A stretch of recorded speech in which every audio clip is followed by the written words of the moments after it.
Hello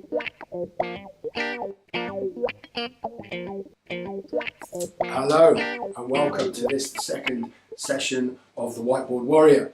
My name is Andrew Jardine and today I want to introduce you to the wonderful world of WAWWA. Now, WAWWA is a part of a performance management dialogue, I guess, for want of a better phrase. Many years of delivering performance improvement training and performance management training. One of the main questions that managers ask me is around how they initiate the process. It's great to have all this structure, wonderful. We've got all these documents, all these tools, but how do we actually start a conversation with somebody that isn't performing? The reason for the headgear is generally what happens is people boil up to a certain point and then they come in and it's tie around the head, rip your sleeves off, have a Rambo day, which is not the most constructive or productive way to manage performance. So, after all of these questions about how do we do it, the concept of WAWWA was born. Started off in the civil service, and 2 years after delivering the first session on it, I returned to a very lonely outpost somewhere for a lady to call me the WAWWA man, which was I think that was quite an achievement within the civil service. Anyway, moving on. The three main reasons, Matt, let me take this off, it's a little bit weird, or weirder. Three reasons managers generally don't act. The first one is a lack of structure, or they don't feel they're going to be backed up when they make a call regarding somebody's performance. Second reason is around legalities. Nobody wants to get pulled into an employment tribunal, on a harassment or what do they call it these days? Harassment or unfair dismissal case. And then finally, good old popularity. The manager doesn't want to pull the boss card for fear that his team won't like them anymore, which is an interesting paradigm. Anyway, might come back to that later, probably won't. So I want to introduce you to the wonderful world of WAWWA. It's a very simple construct, and as I say, it's an introduction, it's a useful intro into managing performance. I'm going to use myself as an example. So here's AJ, performing beautifully. This is what we would call the required standard. So whatever the standards are in my business, I am doing them to a suitable, if not excellent degree. But then suddenly, oh no, something happens. We don't know what it is. We don't necessarily need to know what it is. Unfortunately though, that something that's happened has resulted in a decline in AJ's performance. From this point, you as a manager should be noticing. Now this decline could be a reduction in work, it could be a reduction in hygiene standards, it could be a general change in attitude. They become more surly, they don't want to interact with colleagues. It could be several things, it could be all of these things. But as the manager, you are constantly, you should be consciously aware of what's happening with people in your team. There may come a point where poor AJ, me, drops below the required performance standard. We'll talk more about required standards and minimum standards in another. I want to keep these films short, so we'll talk about it in another one.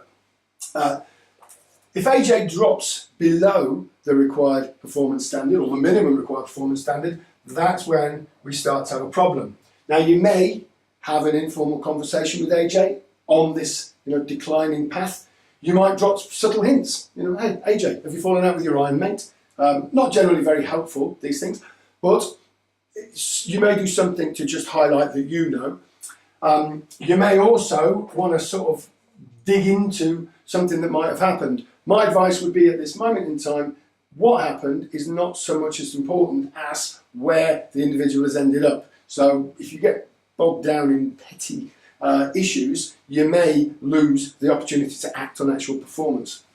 So anyway, we're now at this point. There's been this steady decline. AJ can't go any further. Not really, not without getting sacked. And it's down to you as a manager. You've got to act. Now this is what I call the WAWWA moment.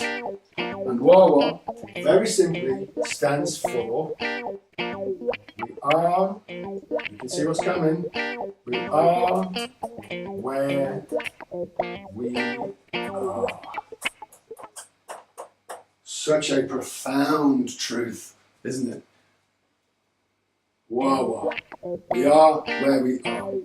Now, in the interest of performance and in the interest of developing a relationship with your team member, highlighting that, hey, look, I know something's happened, okay, and I can see there's a difference in your performance. I can see there's a difference in you. Now, as your manager, there is a point where I have to act. We have to say enough's enough. And unfortunately, AJ, we are where we are. What I need to do now is have a conversation with you to talk about how we can get you back up to being a productive, performing, contributing member of the team. What are your thoughts? And the process, the recovery process, should be one of collaborative idea sharing. What I mean by that is, it's not just about you saying, right, AJ, do this, do that, be better, be quicker. It's about saying, okay, what can we do differently? How can I support you better? Is there a requirement for training? Do we need to get a SMART objective on the case? It's a fairly soft and fluffy process, but it is, well, it's not going to affect your popularity either way, but it will create a supportive environment for somebody to embrace change, and that's what's important. In time, with a bit of support and training, AJ is happily back on track. In my own experience, where this has been enacted, this has been with my own team, with me personally, and having coached managers. What sometimes happens is AJ can end up not only being back performing as he should, they end up performing better. The sense of engagement is higher. This then opens the door to things like high potential employee schemes, or even getting involved in the company's succession plan.